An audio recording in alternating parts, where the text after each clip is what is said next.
Salut à tous et bienvenue pour un autre épisode de Netageo sur le Japan Amusement Expo 2019. Et aujourd'hui, je vous propose de faire le tour du stand de Bandai Namco Amusement.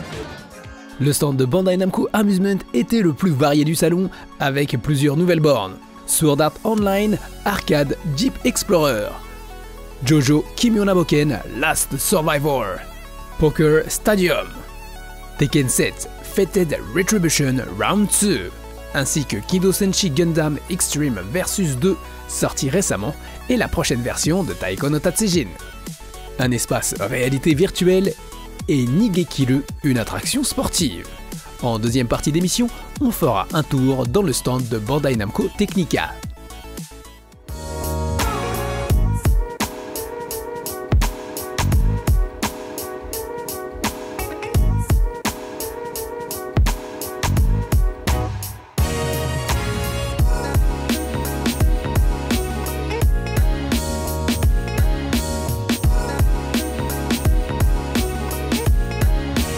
On commence notre visite tout de suite avec cette jolie bande d'arcade, la bande d'arcade de Sword Art Online.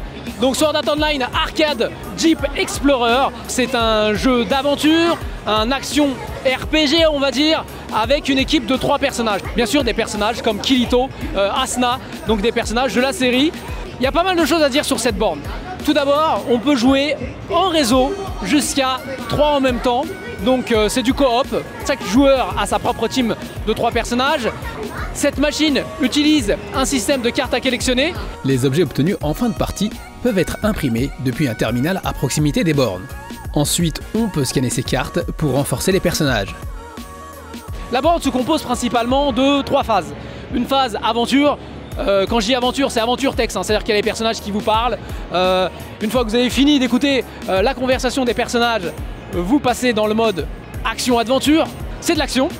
Et puis, une fois que vous avez fini, vous avez le mode où vous récupérez vos points, vous récupérez vos items. Voilà.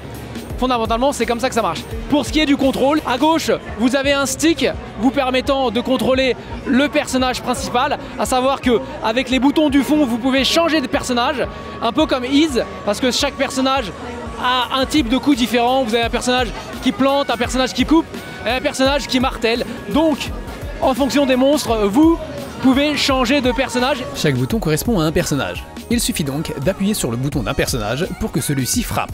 Le stick de gauche aussi a un bouton pour esquiver, donc pour faire des petits steps. Vous avez différentes skills disponibles avec des niveaux bien sûr. Et quand vous appuyez, c'est-à-dire quand la skill clignote, qu'il y a une lumière autour, si vous appuyez dessus, et ben vous pouvez lancer des skills, voilà. Et c'est une borne qui vraiment attire du monde. Bon, la série est connue, hein. Alors maintenant ils ont compris le truc, il y a plein maintenant de séries qui sont connues, qui sortent en arcade. On espère que ça marchera parce que le principe est pas mal, ça peut peut-être regrouper des gens en arcade. Sword Art Online Arcade Jeep Explorer devrait apparaître ce printemps dans les salles d'arcade japonaises. On pouvait voter pour son personnage préféré. Le perso qui aura le plus de succès apparaîtra dans le jeu pour lui taper dans la main. D'après ce que j'ai pu voir, ce n'était pas Asuna, mais Shinon qui avait le plus de cotes.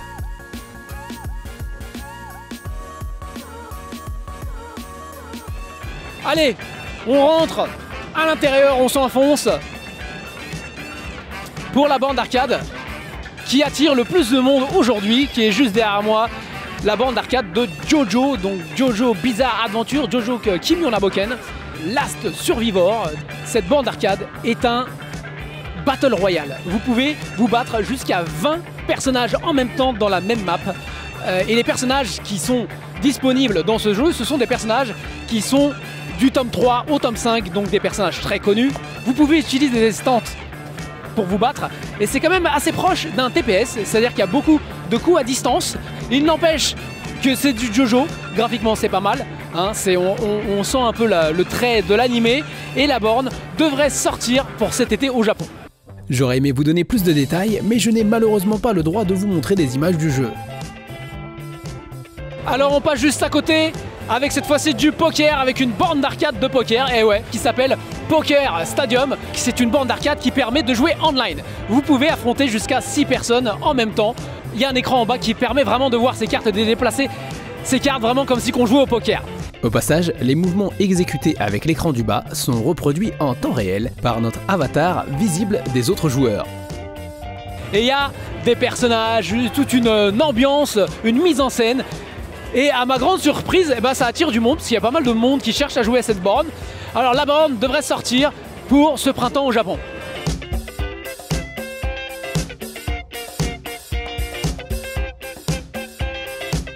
Alors derrière moi, j'ai le fameux Gundam Extreme Versus 2. Alors je dis bien 2, parce que c'est une nouvelle version. Jusqu'à présent, j'ai présenté plusieurs fois sur Netageo des Gundam Versus Extreme, Gundam Versus Extreme Maximum Boost. Je disais justement que la borne d'arcade commençait à se faire un peu vieille, parce qu'elle elle se base sur la technologie de la PS3, donc ça remonte à 2006. Et bien cette nouvelle version l'a fait. On a le droit à une nouvelle carte, donc une nouvelle carte plus puissante avec de meilleurs graphismes. Le système, bien sûr, il y a eu des nouveautés, des trucs qui ont été revus, mais ça reste quand même du 2 contre 2 versus battle comme on le connaît bien de la série des Gundam.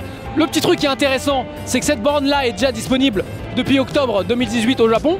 Mais ici, on va pouvoir tester la prochaine version, donc la version qui sera updatée en avant-première. Voici la nouvelle borne de Tekken 7, Tekken 7 Fated Retribution Round 2. C'est principalement une mise à jour de la borne de Tekken 7 sortie à l'origine en 2016. Hormis quelques mises à jour système, on remarquera surtout que les personnages disponibles pour les versions console, comme le prince Noctis, ont été ajoutés. Cette borne est prévue pour printemps 2019 au Japon. Bien sûr, le jeu de rythme emblématique de Bandai Namco, Taiko no Tatsujin, est présent. Si l'an dernier j'avais présenté la version bleue, maintenant on passe au vert avec la prochaine mise à jour, Taiko no Tatsujin Green Version. Comme chaque année, cette version apporte son lot de nouvelles chansons. Cette mise à jour est prévue pour mars 2019. Sur le stand, on pouvait jouer aussi à Wangan Midnight Maximum Tune 6, que j'ai déjà présenté l'an dernier.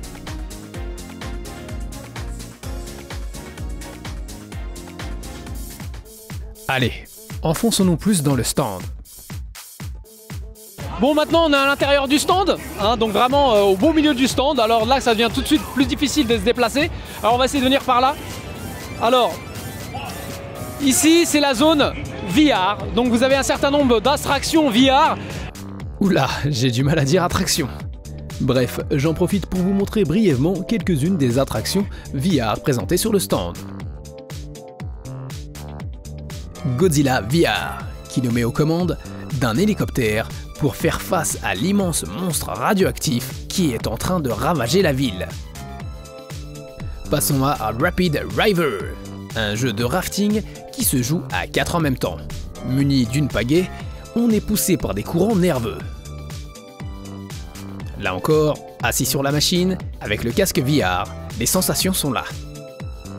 Donc c'est des attractions qui sont disponibles dans les salles Bandai Namco, hein, donc les salles VR, comme il y en a une à Shinjuku et Osaka. Maintenant il y a aussi des salles à l'étranger, si je dis pas de bêtises. Et derrière, on va passer juste derrière moi, alors juste derrière là, on va essayer d'y arriver. On va essayer de se trouver un chemin. Alors on va y arriver, hein. Hop, on va se mettre là.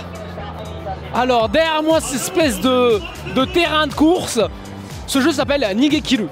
En gros, vous devez courir plus vite que différentes bestioles. Donc ça va du panda au T-Rex, hein, c'est vraiment un peu de tout n'importe quoi. Et le but c'est de courir plus vite que ces bestioles. Alors vous avez une ligne de départ là, et ce qui est vraiment très important, c'est de partir au bon moment et pas de perdre un instant, parce que moi j'ai essayé, j'ai pas couru au bon moment et je me suis fait avoir. Donc il faut aller très vite. Alors il y a des bestioles qui sont plus ou moins lentes, et puis t'as des trucs qui vont super vite, genre kangourou, léopard. Alors là t'as intérêt de cavaler, hein, parce que c'est du 3 secondes pour faire cette distance. Alors c'est assez comique, mais par contre il faut de la place pour pouvoir jouer à ce truc là. Et de la place, il y en a au Osaka Versus Park, qui propose plusieurs attractions mélangeant sport et jeux vidéo. On quitte le stand de Bandai Namco Amusement pour passer au stand de Bandai Namco Technica, une branche du groupe que j'ai découvert en 2017 dans ce salon. Bandai Namco Technica est spécialisé dans la distribution de bornes fabriquées à l'extérieur du Japon. Sur ce stand, la première borne qui tape à l'œil, c'est Halo Arcade, issue de la fameuse série de FPS de la Xbox. Halo Fireteam Raven, sorti été 2018 aux États-Unis et au Canada, est une machine impressionnante avec ses deux écrans de 65 pouces. Elle permet de jouer à 4 en même temps. Il existe aussi un modèle plus petit pour 2 joueurs que j'ai eu l'occasion de tester sur le stand de Taito. Le contrôle se fait à l'aide d'un canon muni de 2 gâchettes et de 2 boutons. 2 pour tirer et les 2 autres sur la partie supérieure pour lancer des grenades. Le gros bouton au milieu sur la partie supérieure permet de recharger. On retrouve l'univers et les armes de la série avec une campagne qui dure 45 minutes. Le jeu est fun et j'espère pouvoir le trouver dans des salles d'arcade japonaises. Mais pour cela, il faut beaucoup de place. Ici des bornes avec des jeux qui ne sont pas sans rappeler des classiques de l'arcade, comme traverser une route à la Frogger, ou cette borne qui fait fortement penser à Q*bert. En parlant de classiques de l'arcade, voici un flipper de Pac-Man un peu particulier. Pac-Man Panic est un versus flipper où l'on doit se renvoyer les balles. Voici une autre version de ce flipper, Super Panic Ball. Un visuel très attrayant avec ses lumières qui clignotent de partout. Au centre, l'affichage des scores. Lors des phases paniques, une multitude de balles envahissent la surface de jeu. Un principe qui n'est pas sans rappeler Pac-Man Smash, le jeu de hockey que j'avais présenté en 2013. Hobbit, Pirates des Caraïbes, le Magicien d'Oz. De bien belles machines que j'aimerais voir dans les salles d'arcade. Car les flippers au Japon, ça ne court pas les rues.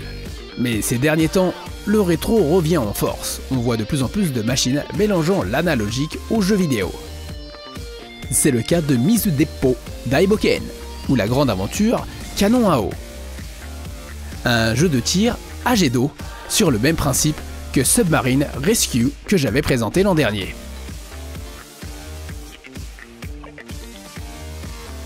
On finira l'émission avec un jeu bien plus analogue, Ring Toss.